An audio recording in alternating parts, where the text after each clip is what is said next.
ako sure ako dito masarap talaga. Yes, masarap naman siya talaga. Ito na yung isa sa mga paborito kong parisan. This is not the typical Paris overload na natitikman yung sol dito. May specific ka lang kung anong gusto mong ilagay doon sa Paris mo na intestine or organ, internal organs ng pork or beef, meron sila dito. So, kung ano mga favorite nyo, cravings nyo is something like that, El Patron ang parisan that you have to visit or to try.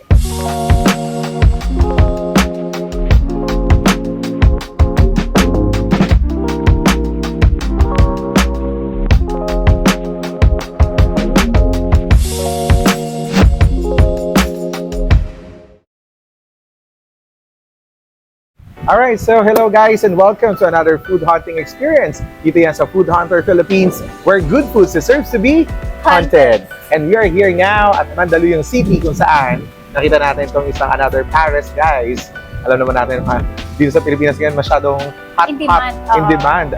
Talaga namang go-to ng mga tao ang parisan. So dito may nakita kami another Paris. And this is what we call the El Patron. Yes, El Patron. Dito po yan sa Mandaluyong City. So halos tanaw lang namin dito yung Mandaluyong City Hall. And of course, they are serving Pares. What makes this Pares different from other Paresan? Because hindi naman nila tinawag tong Pares overload. Wala naman silang ganon. So ang Pares na meron sila is something kakaibang Pares kasi parang mga ano mo yun, mga parang internal organs yung meron dito. So they have the Pares tumbong, Pares isaw, mata, litid, puso. Yan, mga kakaiba, may utak. So kung kayo ay ganun, something na ganun ang trip nyo, dito kayo pupunta sa El Patron. But not only that, we also have some menu or items na meron sila dito. Like? Meron silang Angus beef tapa. Tapos meron din silang chicharong bulaklak. Siomai, dinakdakan, tsaka sisig, Pampanga. Yes. So yun yung mga meron sila dito. So, of course, the condiments, andito rin sila. So yung vibe naman dito is medyo maingay kasi tabi ng kalsada. At the same time, medyo daanan ng tao. So maraming tao. Hindi rin siya air-conditioned, al fresco. Pero maganda. Yung lugar is black lang and then yung color niya very industrial. So far hindi mainit kasi malakas yung ulan ngayon kasi may kulog pa. Baka naririnig nyo on our background. But then, we're here not because of the ambience. We're here because we want to taste it. We want to try kung ano bang meron with El Patron. So, tignan natin. Makabagay ito ngayon, nag-uulan. Yes. So, let's try now the Pares, of course. Okay. So, nag-try kami ng so, Pares ito yung Pares. Isaw. Ayan sa'yo, puso. Puso daw to. Ito yung sa'yo, isaw. Yes, Pares isaw. Yeah. And then we have the Pares litid. Okay, so, and Pares tumbong. Oo. Okay. So, try natin. Actually, yung itsura ng Pares niya, parang gravy. As in, legit. Parang gravy sauce. Try muna natin siya na walang... Pero tikman natin siya kung anong lasa Piling ko niya. na paghalo na nila. Try natin. Sige, i-discover na lang natin kung anong Pares. Piling ko ito yung Pares. Oo nga. Parang pag-gravy na yung even the taste. Pero masarap. Try muna natin siya as is. Feeling ko, pare-parehas lang yung lasa ng sauce across all different Pares na meron sila. So, yeah. Almost gravy like na nga siya. pare-parehas lang siya. Pero nagkakaiba-iba lang siya sa... You're looking na parang nahihigop-higop siya, hindi. More on parang ano lang talaga siya. Gravy style. Tapos, of course, yung rice nila, yan. So, meron silang chili-chili. Try natin yung chili-chili nila. Yes, yan. May ka ba sa chili-chili? Try natin siya. Bicolano yun. Kung maanghang siya or what. Sarap siya. I think dapat lagi mo siyang na-maintain nga yung init. So, pag kinain mo, pag bumili ka, kakainin mo ka agad. Kung take out naman, ideally, initin mo siya pag uwi mo sa bahay. So ito guys, depende na to sa trip nyo kung ano man yung ano. Ito yung ano nga to, Pares ano to? Litid. Nakikita mo yung mga litid. Mas masarap siya. Masarap na siya na walang langhang. Mas masarap siya nung may chili garlic na. Wow. Super masarap. So yung price ng Pares nila is like 190 pesos, no? 190 pesos yung combination. So, nasa sa inyo na kung anong combination yung gusto nyo. Pero parang meron silang walang combination.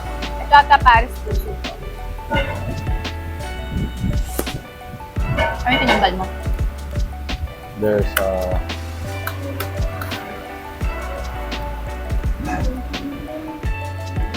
so, Paris. Gusto ko lang yung Paris Prosciutto. Paris liquid. Masarap nga siya guys with the chili.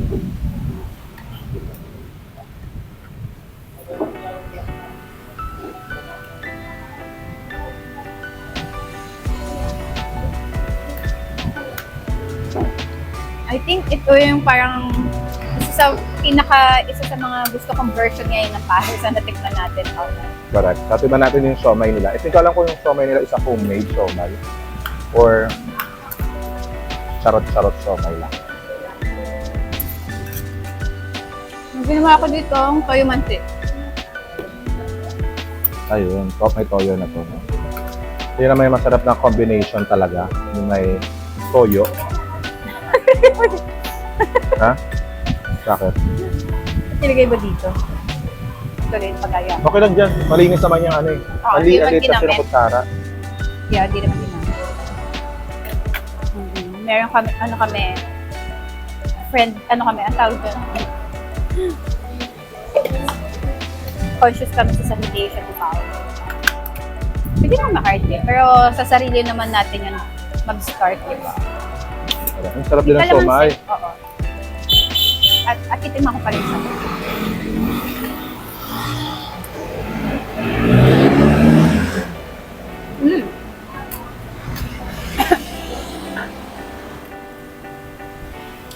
winner yung siomay. Quality din talaga. Magkano tong siomay? 60 pesos lang. 4 na piraso. 4 na peraso.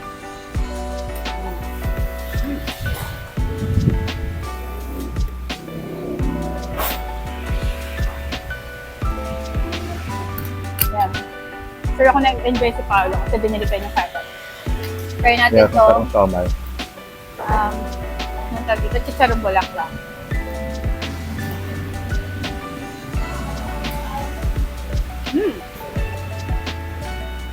Ah. Ako lang ba? Yung pag nakikita ko yung chicharong bulaklak. Kulang pa yung rice siguro natin, no? Kasi serve with rice to eh. Diba? Baka. Ang Pares. Diba suka? Yan, diba? Rice ka pa? Rice. Oo, wala pa yung rice ng Angus.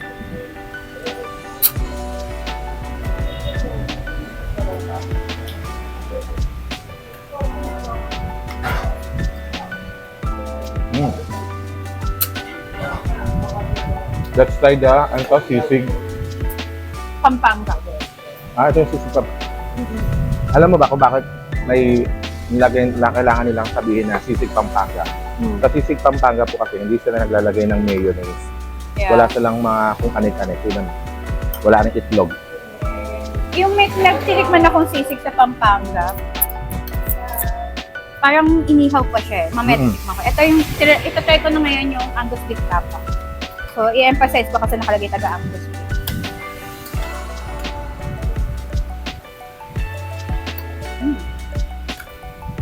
Stop din. Ano yan? Yung beef. Bang ganda naman. Malambot, super. Tama lasa. Hindi nakikipag-dapat. Ako lang ba, Pao? Yung sa Yung crispy, bulaklak, chicharong bulaklak. Pag sa picture talaga, sa video, natatakam ako, gustong kumain. Pero pag actual na, medyo may sour factor sa akin. kasi Dahil nga, naman, parang, alam mo na, di ba, nakaka-guilty talaga kumain ng picture bulaklak.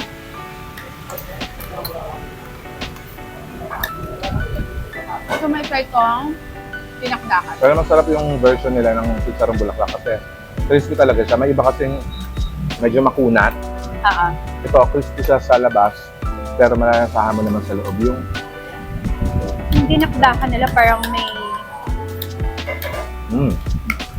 grilled talaga yung May parang siyang may, ano yung tawag doon? May parang May black pag niluto mo. Parang grill. May grilled. Tama rin to ha.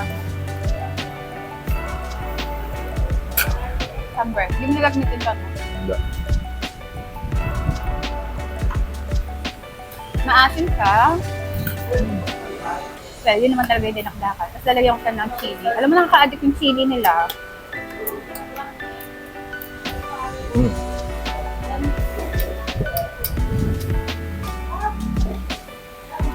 Siguro na medyo ano lang ako dito sa Paris, yung color niya. Matanda kasi siyang gravy. At tinitignan ko. Pero masarap. Kung mas naging dark Darker. brown. Oo. Siguro mas darker. Yun lang naman Conscious ang... ka lang kasi ng mga gravy. Wala mo yun. Pag kumakain ka, may alam na ng utak mo yung kulay nung dapat yung pagkain. Kaya nga di ba minsan, kapag kumain ka, kanin, pinukulayan ng ibang kulay, parang nakakawalang gana, gawing kulay pink yung spaghetti, papain ka ba ng gano'n? Parang hindi, kasi alam mo sa utak mo, ano yung napipicture out mo for that particular food. Oo. So since kakulay nga niya yung yung sabaw, actually, matatawag ba natin yung sabaw, parang sauce niya. Yung lasa, parang medyo papunta na sa gravy.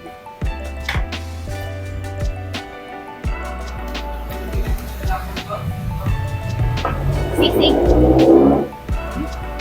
Pero yung chili nila, in fairness.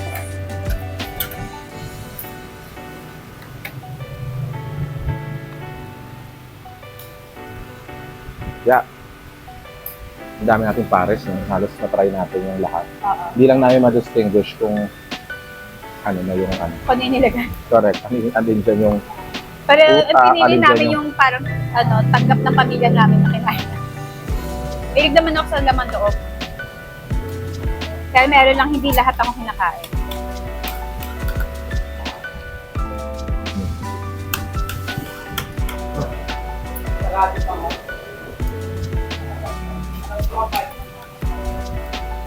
Expect yun na, since Canto style to, medyo malangaw. Kaya bubugaw-bugaw kayo from time to time. O piling ko sinusundan ng time ko. Kasama lagi sa prod mo. Gusto ko na nga pangalan eh. Grabe na busog ako. Gusto ko na itong, to finish ko lang itong siomai.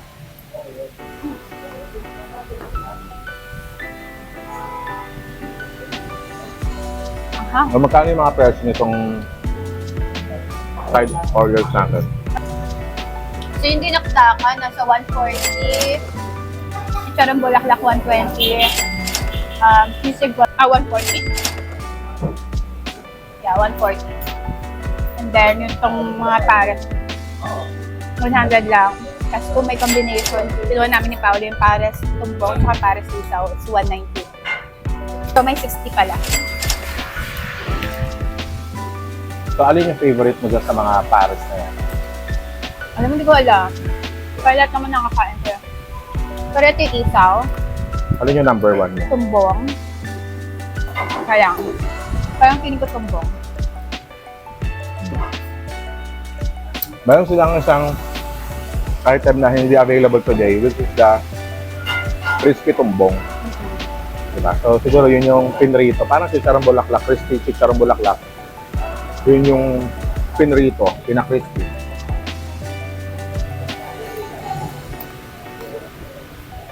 Kanin ka pa? Ayoko na.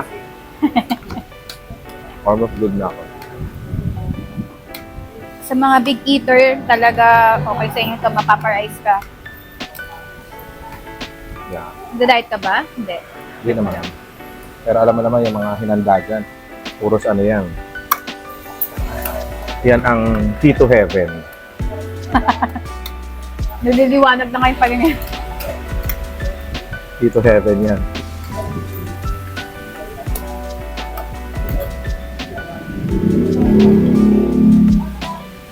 Meron din silang muso, mami, balat. Hindi namin kinuha yung mata. Yeah. Kaya yung utak, hindi kami nagpalagay. Marami naman kami nun. Oo. Well, so far, okay naman si Oo, ito na yung El sa mga- Patron. Sabi nga nila, di ba?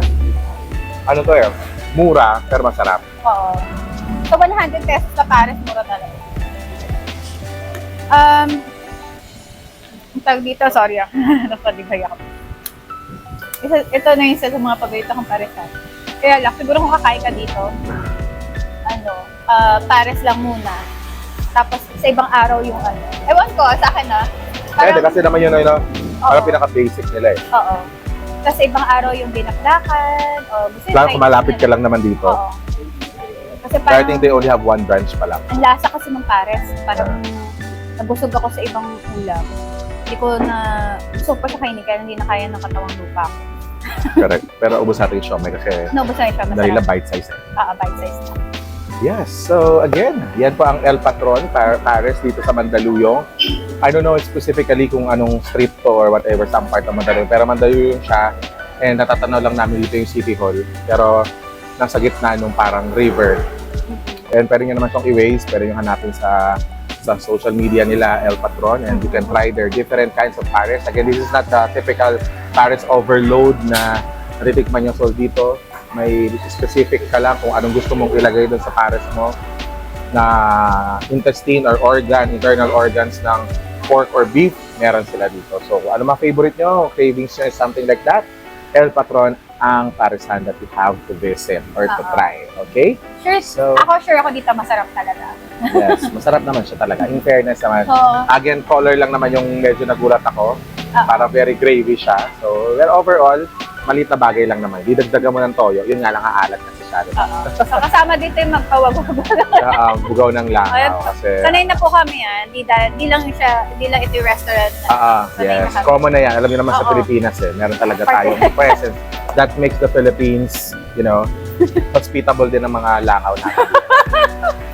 Correct. So for that, thank you very much for watching our vlog and we'll see you on our next vlog.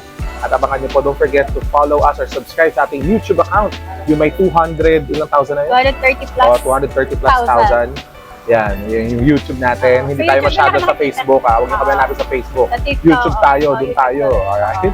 So again, thank you very much for watching our vlog and we'll see you on our next vlog, next food trip natin. Abangan nyo po yan para laging updated. Subscribe nyo lang kami. And we'll see you again only here where good foods deserves to be hunted. This is Food Hunter Philippines. Baliktad. Thank you for watching Food Hunter Philippines where good foods deserves to be hunted. See you guys on our next vlog. Bye-bye.